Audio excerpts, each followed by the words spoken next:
one, necessary permissions were not taken. Remember, if any sort of snooping activity is to be carried out by any particular arm of even of the government, there is a necessary protocol that is to be followed. It is not possible that you can carry out any snooping activity without taking due permissions. For instance, even if a central agency wants to carry out any sort of surveillance, they need to take permission from the Union Home Secretary.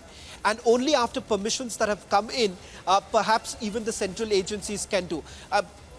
Contrary to popular perception that the government is free to carry out any sort of surveillance without much of scrutiny, that's not how it actually happens.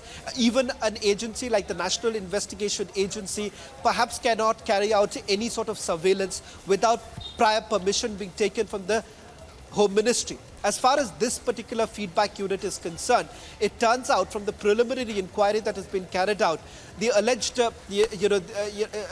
the allegation here is the fact that political opponents were being snooped on, and that's the allegation that has been leveled against this unit, which was formed soon after the Aam Aadmi Party came to power. However, having said that, the Aam Aadmi Party maintains that yes, such a unit actually existed. There is an admission of the fact that there was such a unit that was created, but with a single point agenda, that this was to only curb corruption in government departments, was to keep an eye on the functioning of the government departments and submit this particular report to the top leaders of the Aam Aadmi Party in order to improve the functioning of the government. Now, that's the premise at which, on which this unit was actually created. Right, Shravan, and we have heard from the Aam Aadmi Party before they refrain that this is political vendetta. Shivangi also joining us on the broadcast from our Delhi studios. Shivangi, obviously it's going to be a similar sort of defense that would be put up by the Aam Aadmi Party as far as this new case is concerned. Absolutely, Nupur. Aam Aadmi Party keeps maintaining that all its leaders are very, very authentic and they have helped society to a great extent. Even though we see what happened with Satyendra Jain and Manish Sisodia, both of them have also resigned as ministers. I just want to go across to Samiksha, is also joining us live from the Mumbai newsroom. Samiksha, now we know that the CBI has launched FIR against Manish Sisodia and others in the snooping case. Take our viewers through what we're learning about this development. Well, Shivangi, let me just quickly read out this FIR that we've accessed. It's, of course, the second case to have been registered against Manish Sisodia, the former Deputy Chief Minister of the National Capital. He's been named in this FIR along with Sukesh Kumar Gupta, the then Secretary Vigilance of the National Capital, Rakesh Kumar Sinha, retired DIG CISF, working as Special Advisor to the Chief Minister and Joint Director of Feedback Unit, GNCT of the National Capital, along with the fourth one accused here, who is Pradeep Kumar Punj, retired Joint Deputy Director, IB, working as Deputy Director, Feedback Unit. Satish Ketrapal, who's retired Assistant Commandant, CISF, working as Feedback Officer, GNCT of the National Capital. And Gopal Mohan, Advisor Anti-Corruption of the Chief Minister of Delhi, along with others who have not been named. But yes, FIR has been registered. It's the second case, Shivangi, to have been registered against the former Deputy Chief Minister, Manish Sisodia.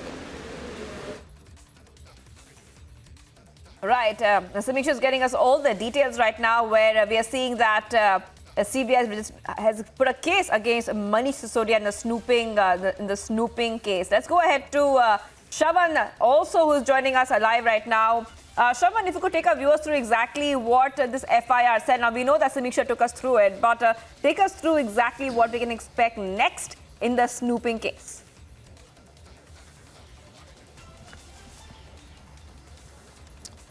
Well, at this point in time, Shivangi, it's difficult to second guess what the central agency is essentially going to do. But having said that, what we can safely assume that, since there have been multiple people who have been named in this particular FIR, you would expect the Central Bureau of Investigation to send out the initial summons and record the statements of those who have been linked to this particular case. Now, the very fact that you have one of the representatives or, a close advisor of the Chief Minister who's been named in this FIR, who's carrying out the vigilance or what they're calling it as snooping, the behest of the Deputy Chief Minister as well as the Chief Minister in this particular case, In all likelihood, you would expect their statement to be recorded to find out what was the mandate in the first place and what are the necessary, permissions that were basically taken, whether at all they had or not.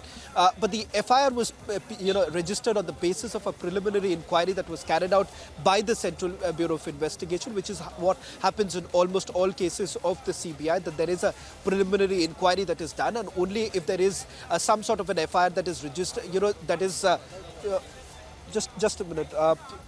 Only if there is some sort of a requirement in this particular case and there is a scheduled offence, the FIR is essentially registered.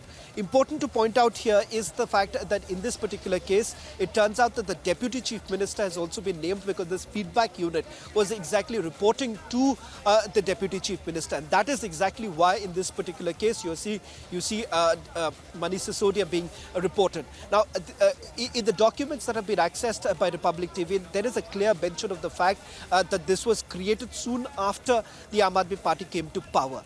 It turns out that they were not only given sweeping